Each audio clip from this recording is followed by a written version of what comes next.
Sou Alex e estou aqui novamente com vocês para a gente continuar as aulas do módulo 2. Na aula 5, provas de teoremas, a gente vai começar a ver como demonstrar ou como validar aquelas afirmações que a gente chama, que a gente vê em livros como teoremas, proposições, afirmações e assim por diante. Toda aquela gama de afirmações que a gente viu nas aulas anteriores. Essa vai ser a primeira de um conjunto de aulas no qual a gente vai tratar sobre provas, demonstrações de teoremas. Vamos lá. Relembrando um pouquinho, na aula 4, nós estudamos dois tipos de teorema. Teorema da forma se então, que é um teorema que tem uma afirmação, uma proposição A, que implica em uma proposição B, e o teorema da forma se e somente se, que traz a ideia de que duas proposições A, C e somente C, B são equivalentes uma com a outra. A gente viu também a contrapositiva de um teorema da forma C, então. E a contrapositiva vai ser bastante importante daqui para frente. A gente vai ver um pouquinho mais sobre isso. E nós reescrevemos alguns teoremas colocando-os nessas estruturas C, então, e C e somente C, e também na contrapositiva. Bom, o que é uma prova? Nós já conversamos um pouquinho sobre isso, mas aqui a gente traz a ideia central do que vem a ser uma prova.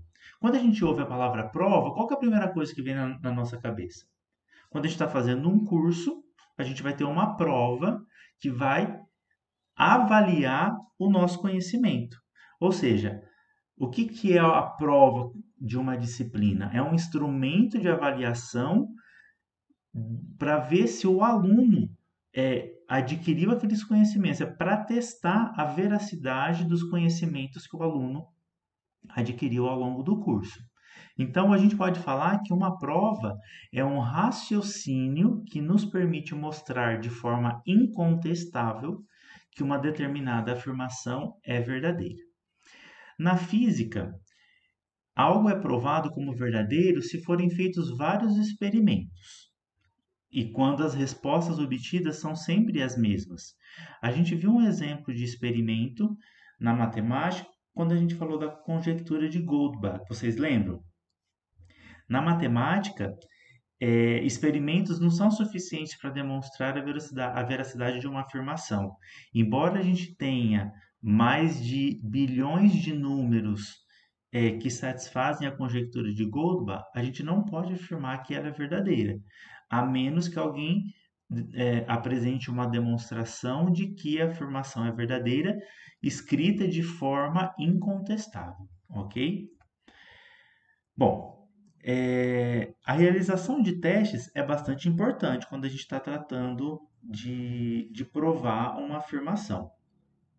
Eles ajudam, esses testes ajudam a exemplificar essa afirmação e dar uma ideia inicial para a elaboração de uma prova. Vamos ver um exemplo. O que podemos falar sobre a soma de dois números pares? O que vocês acham? Quando a gente soma dois números pares, o que a gente obtém? Consideremos, por exemplo, o número 4 e o número 10.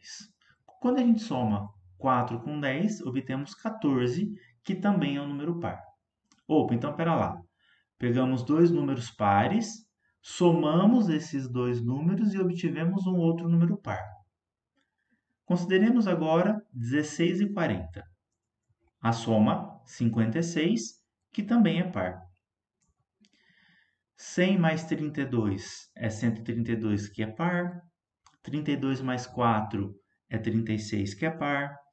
1002 mais 60 é 1062, que também é par. O que significa isso? Que a gente tem uma tendência de que somar dois números pares é par. Mas a gente pode assegurar que, de fato, a soma de dois números pares é sempre par somente com esses exemplos? Não. Não porque são testes, experimentos não provam nada matematicamente. Então, a partir desse exemplo, desta pergunta que nós fazemos aqui em cima, e desses testes, a gente é levado a fazer a seguinte conjectura. A soma de dois números inteiros pares é par. Será que isso é verdadeiro? Ainda a gente está no nível de conjectura, porque a gente apresentou alguns exemplos e satisfaz a nossa afirmação. Para verificar se realmente essa afirmação é verdadeira, a gente precisa demonstrá-la. Como eu disse, a gente chamou de conjectura porque a gente acredita que é verdade de acordo com os testes que nós fizemos. Então, a gente vai tentar provar essa conjectura. Então, vamos reescrevê-la da seguinte forma, da forma C, então. Se x e y são inteiros pares, então x mais y é par. E é isso que a gente vai querer provar a partir de agora. Como a hipótese desse resultado, nós temos dois números inteiros x e y que são pares, né? Essa é a hipótese, x e y inteiros pares.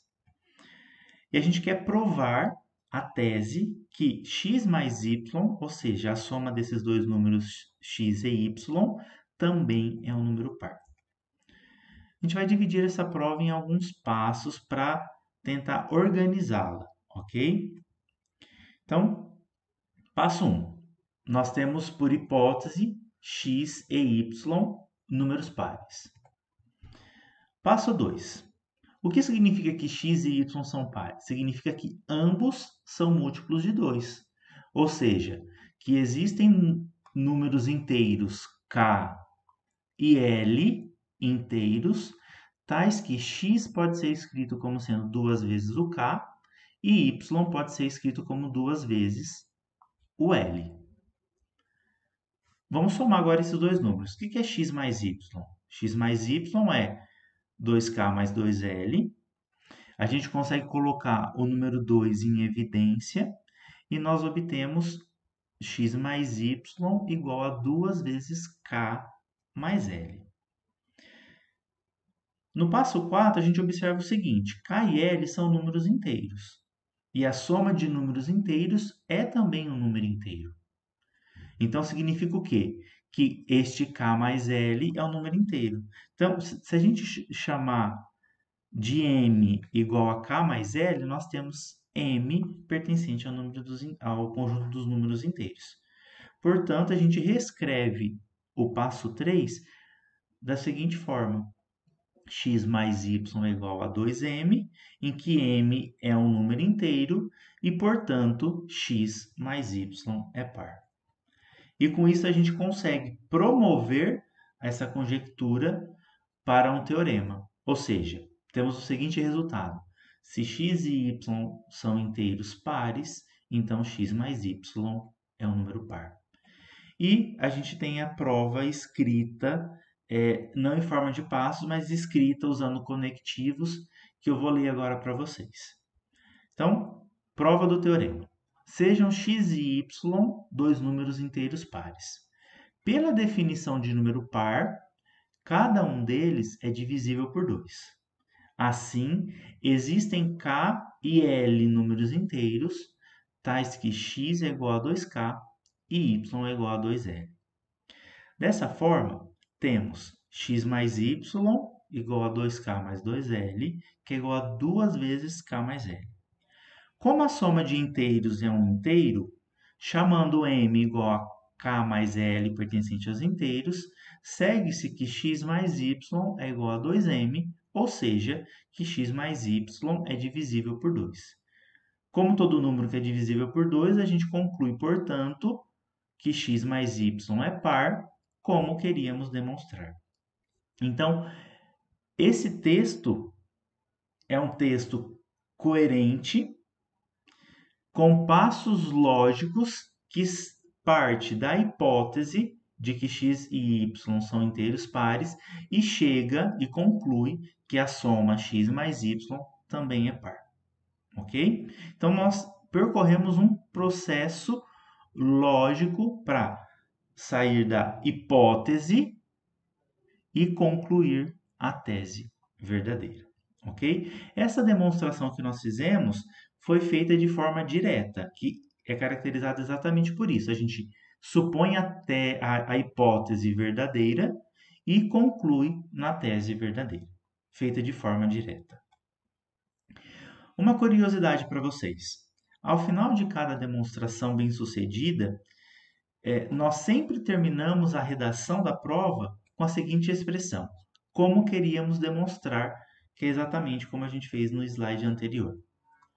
Com o intuito de sinalizar que aquela prova, que aquele raciocínio chegou ao fim. Muitas vezes vocês vão encontrar também a seguinte abreviação: CQD, que significa como queríamos demonstrar. Também é usado os símbolos, esses dois símbolos, que são dois quadradinhos, ou um quadradinho branco ou um quadradinho todo pintado, alinhados à direita na última linha da prova. Daqui a pouco a gente vai ver um exemplo. E esses dois símbolos são, às vezes, chamados de halmos, que é devido ao matemático Paul Halmos, que usou pela primeira vez este símbolo em um contexto matemático. Tudo bem? Fiquei com uma curiosidade para vocês. Vamos fazer então mais algumas provas e aplicar o que a gente acabou de ver. Proposição: a soma de dois números inteiros ímpares é um número par. Então, reescrevendo essa proposição, essa afirmação da forma C, então, a gente tem o seguinte: se x é ímpar e y é ímpar, então vamos provar que x mais y é par.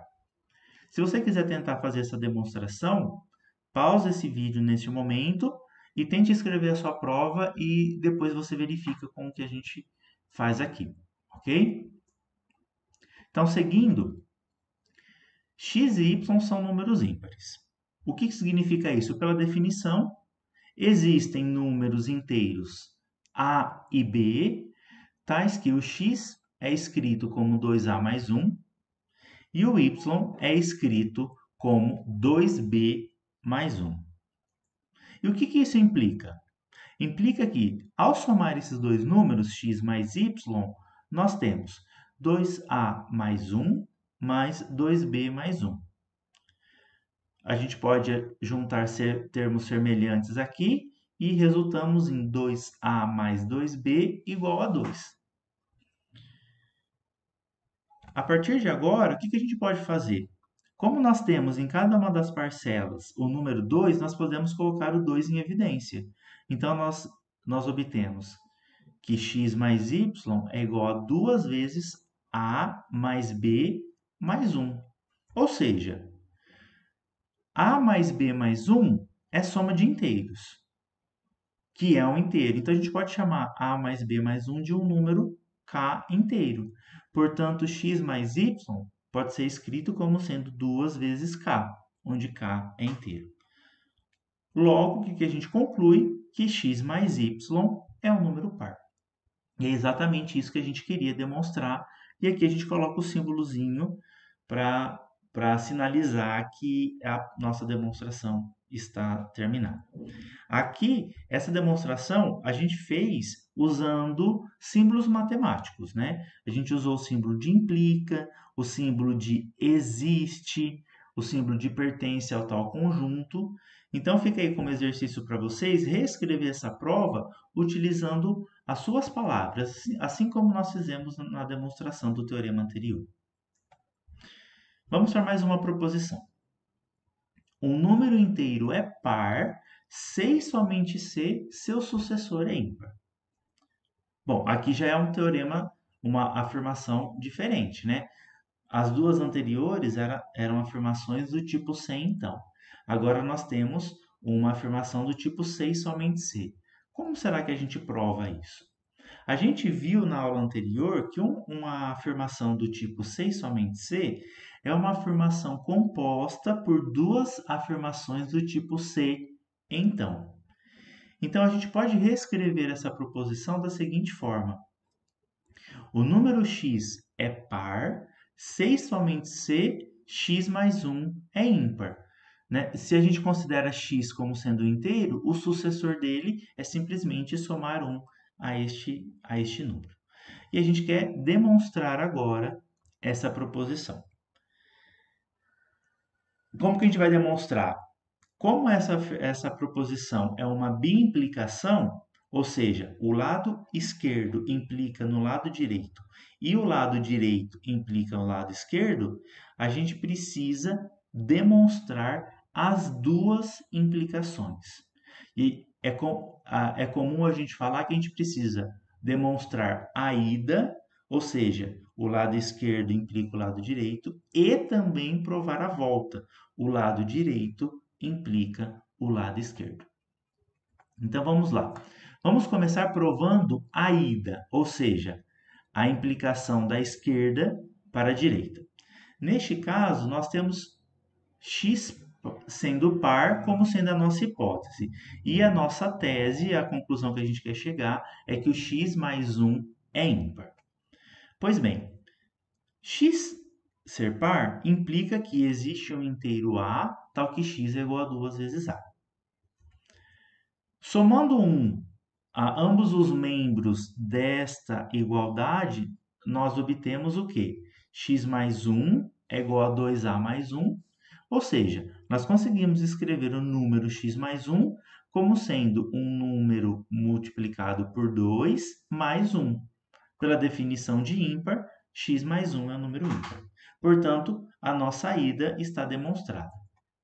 Agora vamos mostrar a volta, ou seja, o lado direito implica o lado esquerdo. Neste caso, a nossa hipótese agora é x mais 1 ímpar e a nossa tese é x par. Então, comecemos com a nossa hipótese. X mais 1 é ímpar. Se o x mais 1 é ímpar, significa que existe um b inteiro, tal que x mais 1, que é este número que é ímpar, é igual a 2 vezes o b mais 1. Então, de forma análoga ao anterior, aqui a gente não vai somar 1. Eu quero obter somente o número x, eu quero concluir o número x. Então, o que eu tenho que fazer? Eu vou subtrair 1 do x mais 1. Então, o que eu faço deste lado da igualdade, eu tenho que fazer deste lado da igualdade. Então, subtraindo 1 de ambos os membros, nós obtemos o quê? Que x é igual a 2b, ou seja, x é par. Então, tendo demonstrado a ida e a volta, nós finalizamos a demonstração deste 6 somente C. Ok? Tome nota aí e as dúvidas que vocês tiverem, correm lá para o fórum do módulo 2, que o seu tutor vai te ajudar nas suas dúvidas. A gente consegue reescrever, então, esta demonstração que nós fizemos aqui, utilizando símbolos, em formato de texto. Então, como que a gente pode reescrever ou preencher essas lacunas, trocar esses símbolos por palavras? Uma sugestão, é lógico que não existe, não é só essa, a gente pode escrever da seguinte forma. Suponhamos que x seja par. Então, existe a pertencente aos inteiros, tal que x é igual a 2a. Somando 1 em ambos os membros dessa igualdade, obtemos x mais 1 igual a 2a mais 1. Logo, pela definição de número ímpar, temos x mais 1 ímpar. Reciprocamente, porque a gente está agora provando a recíproca. Se x mais 1 é ímpar, existe um b inteiro, tal que x mais 1 é igual a 2b mais 1. Subtraindo 1 em ambos os membros dessa igualdade, obtemos x mais 1 menos 1 igual a 2b mais 1 menos 1, que implica x igual a 2b. Logo, x é par. E fica demonstrada a nossa proposição de equivalência. Vamos para mais uma demonstração.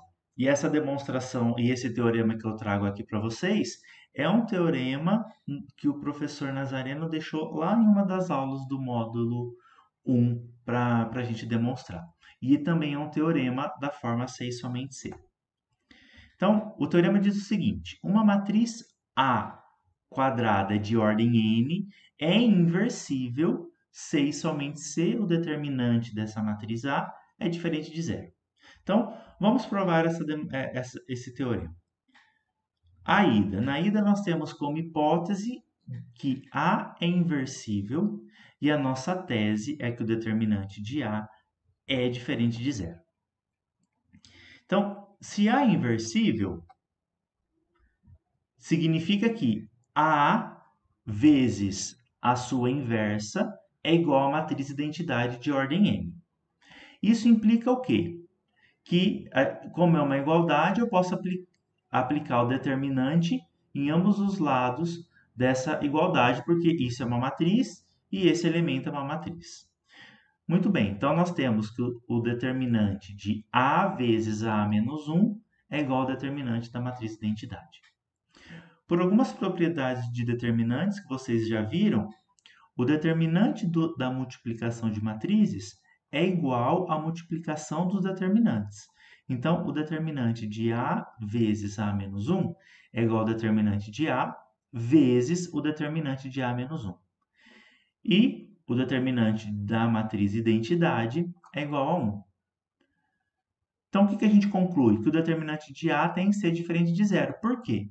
Nós temos a multiplicação de dois números reais, tal que é igual a 1, que é um número diferente de zero. Ou seja, multiplicando dois números reais diferentes de zero, com certeza ambos são diferentes de zero. Em particular, o determinante de A é diferente de zero, que é o que a gente queria demonstrar. Tudo bem? Em particular, a gente consegue concluir que se o determinante de A é diferente de zero, então como que a gente calcula o determinante da inversa da matriz A? É exatamente 1 sobre o determinante de A, que segue desta igualdade aqui. Agora vamos demonstrar a volta, ou seja, se o determinante de A é diferente de zero, então essa matriz A é inversível. Determinante de A é diferente de zero implica que a candidata à matriz inversa de A é a matriz B, cujos elementos B e J são dados dessa forma. Cada B e J é escrito como 1 sobre o determinante de A vezes αji, com αji o cofator de A e J. Ou seja, a matriz B, que é candidata à matriz inversa, é dada com os elementos dessa forma. E por que a gente pode escrever os elementos da B dessa forma? Porque o determinante de A é um número diferente de zero. Então, nós podemos dividir por ele. Então, o que falta a gente verificar? Que a matriz B dada com elementos dessa forma realmente é a inversa da matriz A. Ou seja, vamos calcular o produto de A com B e verificar se a gente obtém a matriz identidade. Então, o que é a matriz A vezes B? Pela definição, é o somatório para K variando de 1 até N de ARK vezes BKS. Cada elemento BKS, assim como nós definimos anteriormente, pode ser escrito como sendo 1 sobre o determinante de quem? De αSK, ou seja, os cofatores dos elementos ASK da matriz A. E como que fica este produto aqui, ou melhor, este somatório?